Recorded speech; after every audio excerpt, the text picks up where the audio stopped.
एक ठंडी रात, एक भूखा बच्चा और एक अजनबी बूढ़ा जो किसी सुनसान कब्रिस्तान में उसे उठा लाया। कौन था वो? सूफी, दीवाना या अल्लाह का कोई छुपा हुआ वली? क्यों उस बच्चे की किस्मत पूरी कौम की तकदीर बन गई? और आखिर में ऐसा क्या हुआ कि पूरा शहर सजदे में गिर पड़ा? ये कोई अफसाना नहीं, ये एक सच्ची मुलाकात की दास्तान है। अल्लाह के एक वली और गरीब बच्चे की मुलाकात, ऐसी मुलाकात जो जिंदगी बदल देती है। बहरे तसव्वुर में उतर जाइए। एक छोटा सा कस्बा है, नाम है नूराबाद। वक्त की गर्द में छुपा हुआ, पहाड़ों से घिरा, खामोशी में लिपटा हुआ एक इलाका, जहां तक रेल नहीं पहुंचती और जहां मोबाइल के टॉवर नहीं टिकते। यहां लोग वक्त की रफ्तार से नहीं चलते, यहां लोग दिल की रफ्तार से चलते हैं। इस कस्बे में एक छोटा सा मकान था, मिट्टी और लकड़ी से बना हुआ। दीवारें जगह जगह से चटक चुकी थीं, बरामदे की लकड़ी चरमरा रही थी। इस घर में रहती थी एक बूढ़ी औरत, अम्मा मरियम पाव, और उसका नातवा गरीब पोता रहमान। रहमान मुश्किल से 10 बरस का होगा। चेहरा गर्द और गुर्बत से ढका हुआ, बाल बिखरे हुए, आंखों में एक अनकहा सुकून, लेकिन अंदर से टूटा हुआ। उसके चेहरे पर कोई शिकायत नहीं थी, मगर अंदर एक खामोश चीख बसी थी। माँ बाप बचपन में एक हादसे में चल बसे, अब सिर्फ अम्मा ही उसकी दुनिया थी। रहमान रोज सुबह उठता, अपने पुराने से झाड़ू से पड़ोस की दुकानों में सफाई करता। उसके हाथों में बर्तन मांजने का निशान था और पांवों में फटे हुए चप्पलें, जिनका तल्ला जमीन से ज्यादा उसकी तकदीर से जुदा नहीं था। इसी कस्बे के किनारे एक पुराना सा मस्जिद था, नाम था नूर ए हिदायत मस्जिद। इस मस्जिद के साथ एक छोटा सा कमरा जुड़ा था, जहां रहते थे एक बुजुर्ग रूहानी शख्स, मौलाना सैयद अली रहमतुल्लाह अलैह। लोग उन्हें वली साहब कहते थे। वो दिन भर मस्जिद में कुरान की तिलावत करते, नमाज पढ़ते और हर आने वाले को चाय पेश करते। उनकी आंखों में एक नूर था और आवाज में ऐसा सुकून जो रूह तक उतर जाए। कहते हैं उनकी दुआओं में असर था। किसी का बच्चा बीमार होता तो वली साहब के पास लाया जाता, और कभी कभी तो ऐसा भी होता कि उनके कहे से बारिश रुक जाती या शुरू हो जाती। मगर वली साहब की जिंदगी में तन्हाई थी। कोई औलाद नहीं थी, बीवी का इंतकाल बहुत पहले हो गया था। अब वो बस अल्लाह की याद में मग्न रहते थे।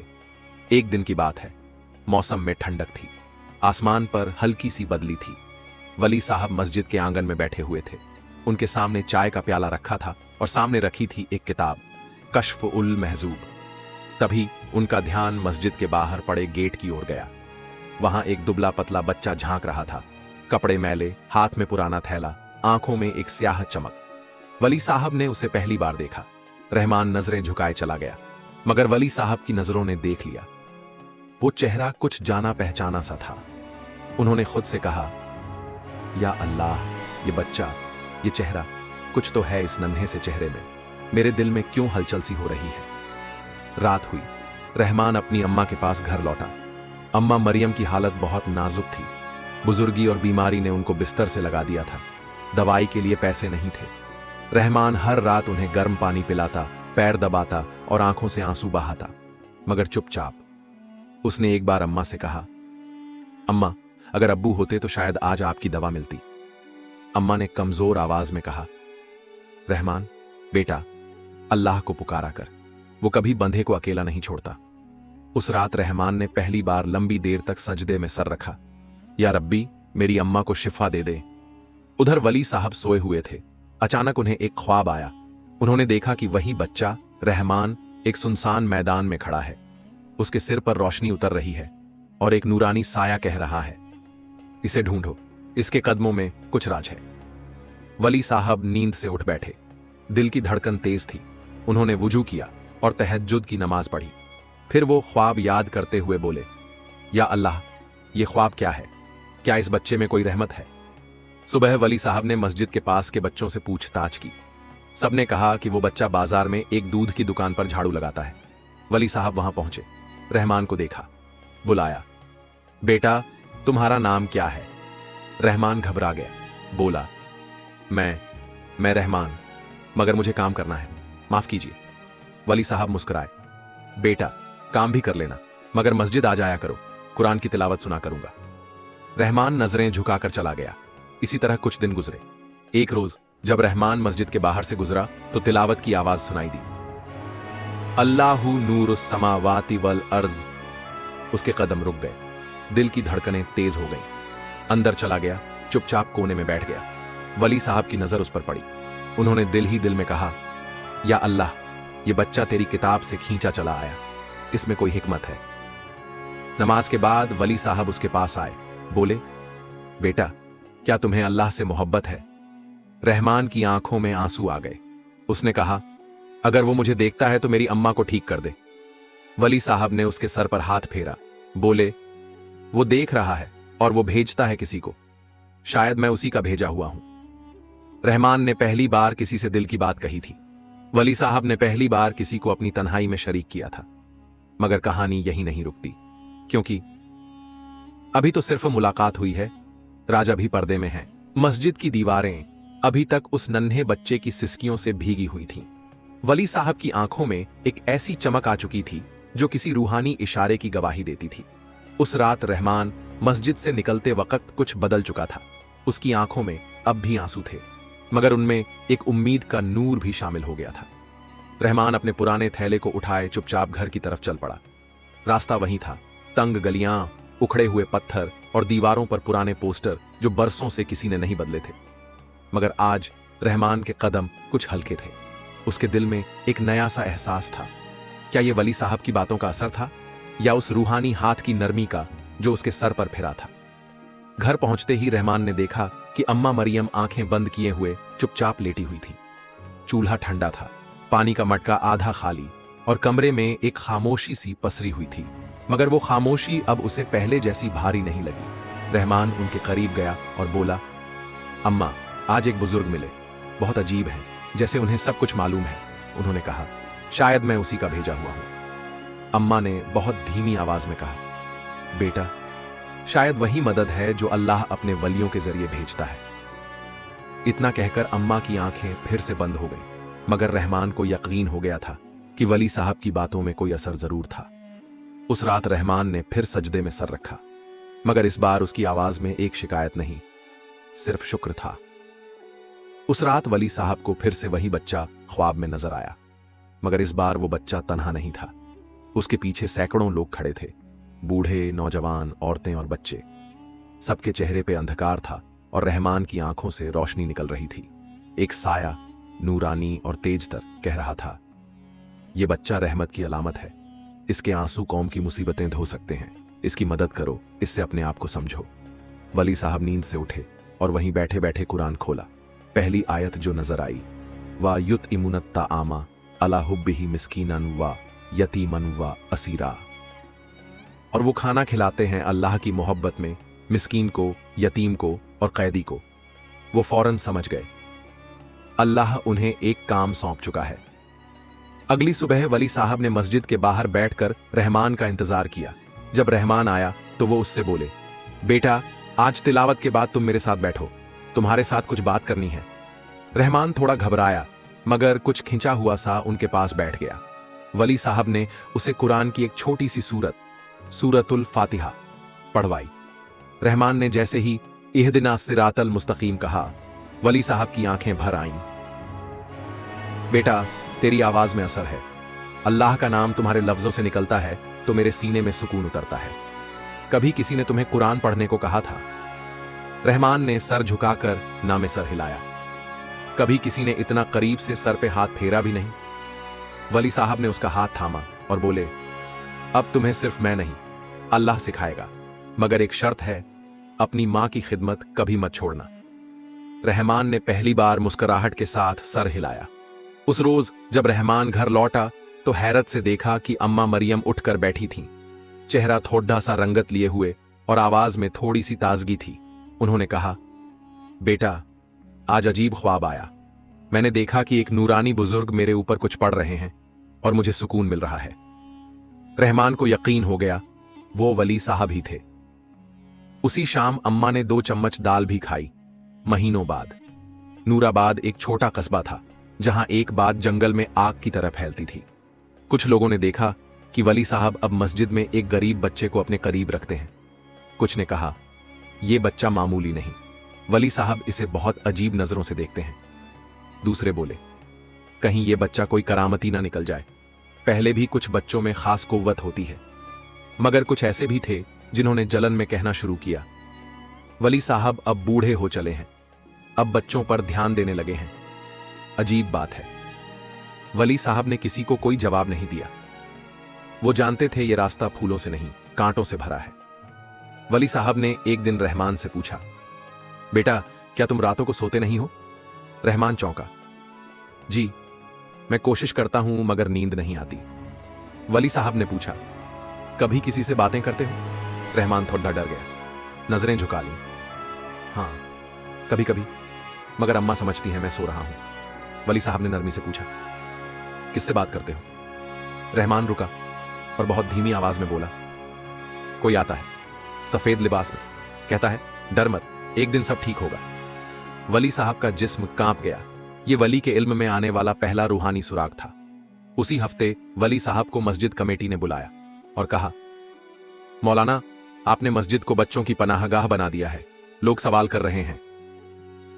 वली साहब ने बहुत सुकून से जवाब दिया, अगर अल्लाह के घर में यतीम ना आ सकें तो फिर वो कहां जाए। मगर लोगों की सोच बदलना इतना आसान नहीं था। रात के पिछले पहर वली साहब को फिर ख्वाब आया। इस बार रहमान एक जले हुए जंगल में था और उसके पीछे एक साया कह रहा था, इब्तिला करीब है मगर रहमत भी साथ है, इम्तिहान आने वाला है, तैयार रहना। रहमान अब सिर्फ एक गरीब बच्चा नहीं रहा, अब वो एक इम्तिहान बन चुका था, एक इशारा, एक पेचदार रास्ता। वली साहब को समझ आ गया था, अल्लाह ने उन्हें रहमान की रहनुमाई के लिए चुना है, मगर इसके साथ बहुत से पर्दे अभी भी उठने बाकी हैं। वली साहब की पेशानी पर तसल्ली तो थी, लेकिन आंखों में बेचैनी उतर आई थी। वो ख्वाब, वो जले हुए जंगल की तस्वीरें और वो साया जो इशारा कर रहा था कि इब्तिला करीब है, ये सब वली साहब के रूह में बैठ गया था। उन्होंने तस्बीह थामी, मगर हर दाना जैसे इशारा कर रहा हो कि यह लड़का सिर्फ एक यतीम नहीं, एक फितना भी हो सकता है अगर लोग उसे न समझ सकें। रहमान अब रोज वली साहब के साथ तिलावत करता, नमाज पढ़ता और मस्जिद में सफाई भी करता। मगर जैसे जैसे वो वली साहब के करीब आता गया, लोगों की दूरियां बढ़ने लगीं। नूराबाद की तंग गलियों में बातें बहुत जल्दी फैलती थीं। अब यह बात आम हो चुकी थी कि वली साहब एक यतीम को मस्जिद के अंदर रखे हुए हैं, और कुछ लोगों ने इससे हिफाजत की बात नहीं बल्कि शुभा निकालना शुरू कर दिया। कौन है ये बच्चा? कहां से आया है? सुना है रातों को बात करता है किसी नजर ना आने वाले से। बच्चा नहीं, कोई अजूबा है। और सबसे खतरनाक बात तब हुई जब बैन शहर के एक मौलवी, जिनका वली साहब से पुराना इख्तिलाफ था, उन्होंने मिंबर से ऐलान किया, दीन के नाम पर अगर कोई किसी बच्चे को अपनी करामत का जरिया बना रहा है तो यह खतरनाक है। मस्जिद को ऐसे अफराद से पाक किया जाए। एक रात रहमान अम्मा के बिस्तर के करीब बैठा था। अम्मा की सांसें फिर से भारी हो चुकी थीं। रहमान ने बुखार से कांपती अम्मा के पांव सहलाए और पहली बार पूरी तवज्जो से वली साहब की सिखाई हुई दुआ पढ़ी, अल्लाहुम्मा अशफी फंतशाफी ला शिफा इल्ला शिफाओं का। और उसी लम्हे अम्मा ने एक गहरी सांस ली और उनकी आंखों में अचानक नूर की सी एक चिंगारी जगी। रहमान, बेटा, बुखार उतर गया है, मुझे भूख लग रही है। यह सुनकर रहमान का दिल धड़क उठा और इसी लम्हे वली साहब दरवाजे पर थे, मुस्कुराते हुए। बेटा, जब इखलास से निकले अल्फाज अल्लाह तक पहुंचते हैं तो शिफा उतरती है। यह पहला वाकया था जिसमें रहमान के लफ्जों से शिफा नजरों से दिखाई दी। इसी वाकया के चंद दिन बाद कुछ मोहल्ले की औरतें मस्जिद के बाहर जमा हुई। एक बच्चा मस्जिद में रहता है, यह शरीयत के खिलाफ है। अगर आज वो बच्चा है, कल कोई और क्यों नहीं आएगा? मस्जिद को बाल मजार बनाना है क्या? वली साहब ने दरवाजे पर आकर जवाब दिया, अगर मस्जिद में किसी यतीम को पनाह देना गुनाह है तो मुझे पहले ही निकाल दो। मगर अफसोस, लोगों के दिलों पे अब अस्याह शक के बादल फन मंडरा रहे थे। इम्तिहान का वक्त करीब था और वह तब आया जब कस्बे के मदरसे के एक छात्र की तबीयत बिगड़ गई। कुछ लोगों ने सीधे वली साहब की तरफ उंगली उठाई। रातों को मस्जिद से अजीब आवाजें आती हैं, क्या पता वली साहब और उस बच्चे ने कुछ पढ़ाई ना की हो। और अगले दिन एक शिकायतनामा तैयार हो गया। उस पर दस्तखत थे 14 लोगों के। शिकायत थी, मस्जिद के अंदर जादू टोना, नजरों की तालीम और एक संदिग्ध बच्चे को रखकर नए फिरके की बुनियाद रखी जा रही है। वली साहब को हटाया जाए। वली साहब को कस्बे की जामे मस्जिद की मजलिस ने बुलाया। वहां लोग बैठे थे और सवालात की बौछार शुरू हो गई। आपने मस्जिद को एक लड़के का घर क्यों बनाया? क्या आप मानते हैं कि उसमें कोई करामत है? आप उसे कुरान क्यों पढ़ा रहे हैं जब उसे कोई तालीम नहीं मिली? वली साहब ने सिर्फ एक बात कही, मैं उस बच्चे की खिदमत नहीं कर रहा, बल्कि अल्लाह के हुक्म की पैरवी कर रहा हूं। अगर वो बच्चा मुझसे सीखता है तो अल्लाह उसे सिखा रहा है। लेकिन मजलिस को सुकून नहीं आया। मजलिस ने ऐलान किया, या तो आप रहमान को मस्जिद से दूर करें या खुद इस्तीफा दें। यह वो लम्हा था जहां आसमान तक झूम गया। रहमान चुपचाप दरवाजे पर खड़ा था, आंखों से आंसू टपक रहे थे। वो पहली बार खुद को बोझ समझने लगा। मगर वली साहब ने कदम उठाया, रहमान के पास गए, उसका हाथ थामा और सबके सामने ऐलान किया, अगर रहमान को मस्जिद से निकालना है तो मुझे भी साथ निकालिए, मैं इस बच्चे को अकेला नहीं छोड़ूंगा। और वली साहब ने मस्जिद की चाबियां वहीं रख दी। उस रात वली साहब और रहमान दोनों मस्जिद के बाहर थे। आसमान साफ था, मगर जमीन पर गहराई का अंधेरा। वली साहब ने रहमान से कहा, अब असली सफर शुरू हुआ है बेटा। वली साहब ने रहमान को लेकर एक वीरान जगह की तरफ रुख किया। पुराना कब्रिस्तान। वहां एक टूटी हुई सराय थी जिसमें जमाने पहले कुछ मुसाफिर रुकते थे। अब वहां कोई ना आता था, कोई ना ठहरता था। यहीं कुछ दिन कयाम करते हैं, वली साहब ने रहमान से कहा। मगर ये तो कब्रिस्तान है वली साहब, डर नहीं लगता? वली साहब मुस्कुराए। जिसे अल्लाह की याद हो उसे मौत से डर नहीं लगता, और जो अल्लाह का वली हो वो तो मौत से भी दोस्ती करता है। उस रात रहमान नींद से जगा। उसकी आंख खुली तो बाहर कोई आवाज आ रही थी, जैसे कोई गुनगुना रहा हो। वो उठा और बाहर गया। वहां वली साहब सजदे में थे, सर्द जमीन पर आसमान की तरफ रोते हुए। या रब, अगर ये बच्चा मेरा इम्तिहान है तो मुझे सब्र दे। अगर ये तेरी नज्म का हिस्सा है तो मुझे सलीका दे, और अगर इसमें करामत रखी है तो उसे गुमान से महफूज रखना। रहमान ने यह सुनते ही सजदे में झुककर दुआ की, या अल्लाह, अगर मैं बोझ हूं तो उठा ले, मगर मुझे वली साहब से जुदा न करना। उस रात दोनों के आंसू एक ही जमीन पर गिरे। दूसरे दिन जब सूरज निकला, एक अजीब वाकया हुआ। एक बूढ़ा शख्स 2 लकड़ियों के सहारे वहां आया। उसके साथ एक नौजवान लड़का था, बीमार, कांपता हुआ, आंखें सफेद हो चुकी थीं। हुजूर, सुना है आप अल्लाह के वली हैं। मेरे बेटे को कुछ हो गया है। न डॉक्टर काम आया, न दवाई। वली साहब ने कोई दावा नहीं किया। उन्होंने रहमान को बुलाया, बेटा चलो मिलकर सूरह फातिहा पढ़ते हैं, अगर अल्लाह चाहेगा तो करम करेगा। रहमान ने अपने कांपते हाथ उस नौजवान के माथे पर रखे और बहुत ही मासूम लहजे में पढ़ा, अल्हम्दुलिल्लाहि रब्बिल आलमीन। पढ़ते ही वो लड़का हिचकी भरकर उठ बैठा और उसकी आंखों की सफेदी लौटने लगी। बूढ़े की आंखों से आंसू बह निकले। उसने रहमान के पांव छू लिए। तू फरिश्ता है, वाकई कोई करामत है तुझमें। मगर वली साहब ने तुरंत टोका, नहीं, करामत नहीं, ये इखलास है जो अल्लाह तक पहुंच गया। तीसरे दिन शाम को मौसम बदल गया, मगर यह बारिश पानी की नहीं थी, इब्तिला की बारिशन थी। कस्बे से 2 अफराद वहां पहुंचे, मजलिस से भेजे गए। वली साहब, आपने मस्जिद छोड़ी थी, मगर अब अफवाह फैल रही है कि आप कब्रिस्तान में जादू टोना कर रहे हैं। बच्चे से लोग ठीक हो रहे हैं, ये शरीयत से बाहर है। आपके खिलाफ शहरी फतवा जारी करने की बात चल रही है। वली साहब खामोश रहे। सिर्फ एक बात कही, जब यूसुफ अलैहिस्सलाम पर इल्जाम लगे तब भी हक जीत गया था। मैं भी यकीन रखता हूं कि अल्लाह का वादा सच्चा है। रात को रहमान ने एक ख्वाब देखा।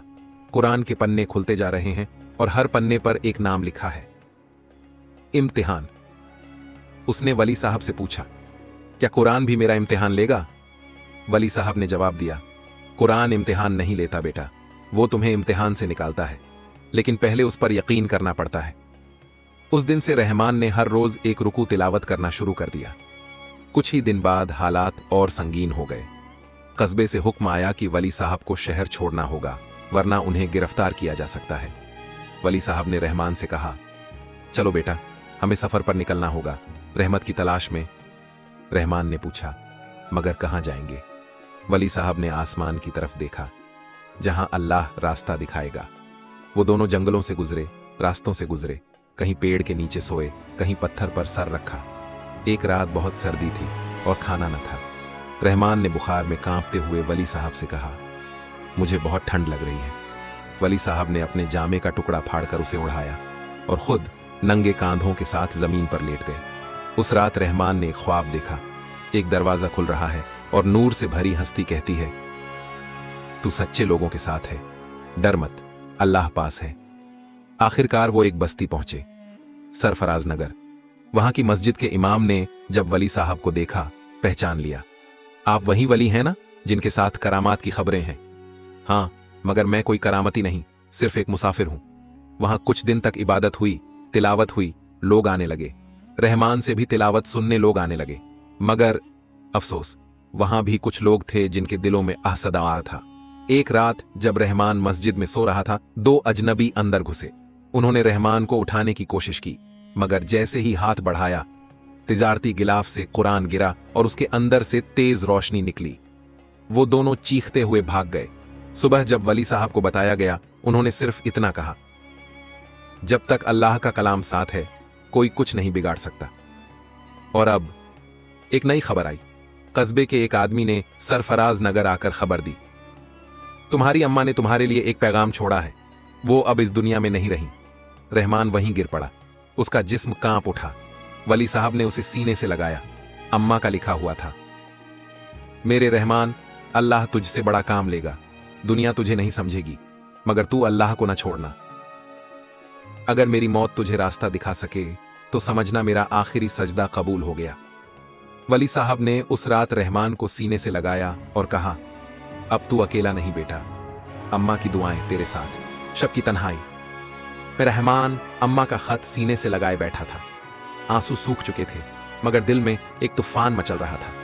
वली साहब उसके पास चुपचाप बैठे थे, जैसे किसी ख्वाब की तह में उतर चुके हों। बेटा, वली साहब ने धीमे लहजे में कहा, अब वक्त आ गया है। रहमान ने आंखें उठाईं। किस चीज का वक्त? तेरे सफर का। अगली सुबह वली साहब ने एक छोटी सी संदूकची रहमान को दी। उसमें एक कुरान, एक तस्बीह और एक खत था। बेटा, मैंने तुझे सिर्फ एक शागिर्द की तरह नहीं पाला, तू मेरा साया है। जब मैं न रहूं तो ये चीजें तुझे रास्ता दिखाएंगी। रहमान ने कांपते हाथों से कुरान उठाया, उसे आंखों से लगाया और बेतहाशा रो पड़ा। मैं आपसे जुदा नहीं होना चाहता। वली साहब ने उसकी आंखों में देखा और मुस्कुराए। बेटा, जो अल्लाह के वली से मोहब्बत करता है वो कभी जुदा नहीं होता, बस एक पर्दा आ जाता है। उसी शाम जब वो दोनों एक मदरसे के बाहर रुके हुए थे, अचानक कुछ लोग घोड़े और तलवारें लिए वहां पहुंचे। वही लोग जिन्होंने पहले रहमान को उठवाने की कोशिश की थी। काफिर वली, तू बच्चों को बहकाता है, झूठी करामात फैलाता है, आज तुझे सबक सिखाएंगे। वली साहब ने रहमान से कहा, छुप जाओ अंदर और सिर्फ हस्बुनल्लाहु व निमल वकील पढ़ते रहो। रहमान अंदर चला गया और सजदे में गिर पड़ा। बाहर वली साहब ने कोई हथियार नहीं उठाया, उन्होंने बस आसमान की तरफ हाथ उठाया। या रब, अगर इनका जुल्म मेरे हिस्से में लिखा है तो मुझे कबूल है, लेकिन मेरे बेटे को बचा ले। उसके बाद सिर्फ तलवारों की आवाज आई और फिर खामोशी। जब रहमान बाहर आया, वली साहब जमीन पर थे, लहू में डूबे हुए। उनके होठों पर आखिरी अल्फाज थे, अल्लाह, मेरा रहमान तेरी अमानत है। जब लोगों को वली साहब की शहादत का पता चला तो पूरी बस्ती नम हो गई। जिन लोगों ने इल्जाम लगाए थे वो शर्मसार थे। रहमान ने खुद उनका जनाजा पढ़ाया। उसकी आवाज कांप रही थी, मगर इमाम की तरह बुलंद थी। ऐ मेरे उस्ताद, ऐ अल्लाह के वली, आज तुझे जमीन में उतारा गया, मगर तेरा नाम आसमान तक पहुंच गया। कई साल बीत गए। अब रहमान 18 साल का था। उसका चेहरा नूर से दमकता, आवाज में अल्लाह की कशिश और अंदाज में वली साहब की झलक। वही मदरसा जो कभी वीरान था, अब आबाद हो चुका था। हजारों बच्चे वहां पढ़ते और हर सुबह वो एक ही बात कहते, हमें वली साहब और रहमान की तरह बनना है। आखिरकार रहमान को एक चिट्ठी मिली। मक्का की एक जमातपुस ने उसे बुलाया इमामत के लिए। वो सफर पर निकला और जब हरम पहुंचा सजदे में गिर पड़ा। या रब, मैंने तुझे देखा नहीं, मगर तेरा नूर हर सफर में मेरे साथ था। सबक 1, असल वली वो है जो इल्म और इखलास से रास्ता दिखाए, न कि करिश्मों से। 2, गरीबी, तन्हाई और दुख ये अल्लाह के करीब कर देते हैं। 3, अल्लाह जब किसी को चुनता है तो उसे पहले आजमाता है। 4, हर आंसू एक दुआ बन सकता है, बस यकीन चाहिए। 5, अगर तुम्हें कोई वली मिले तो उससे अल्लाह का रास्ता मांगो, उसका चेहरा नहीं।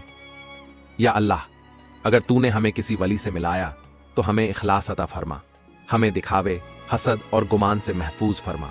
हमें ऐसा दिल दे जो रहमान की तरह हो, टूट कर भी तेरा हो जाए, और ऐसी नजरों से देख जो वली साहिब की तरह रोशनी बांट सके। आमीन या रब्बुल आलमीन। वीडियो को लाइक बांध करें ताकि हमें और हौसला मिले। अपने दोस्तों और परिवार के साथ शेयर करें ताकि और लोग भी इस वाकया से सबक ले सकें। चैनल को सब्सक्राइब बाउंस करें और बेल आइकन को दबाएं ताकि आप हमारी नई कहानियों को मिस न करें। कमेंट में बताइए कि इस वाकया ने आपको क्या सबक दिया। लॉग और आपको स्क्रीन पर हमारी वीडियो दिख रही होगी, उससे भी देखें और कुछ अच्छा सीखें।